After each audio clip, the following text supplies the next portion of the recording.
Ils appartiennent à Wiza car une robe kabyle ne se porte jamais seule. En effet, les accessoires sont vraiment indispensables et varient d'ailleurs en fonction des circonstances.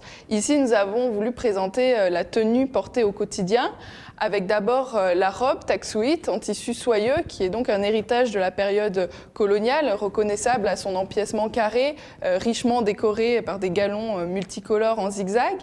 Ensuite, la ceinture en laine, Exus, qui est là un élément indispensable qui, lui, est hérité du costume ancien et qui a des fonctions pratiques pour les femmes puisqu'elles leur permettent de porter des charges lourdes ou de maintenir leur ventre après l'accouchement, par exemple. Et enfin, les femmes ne sortent pas de chez elles sans la fouta, ici nouée sur le devant, et le foulard noir et doré en soie à mendil. On voit donc, avec ces différents éléments, que la robe kabyle est un produit complètement hybride qui s'adapte aux besoins et aux usages du corps féminin.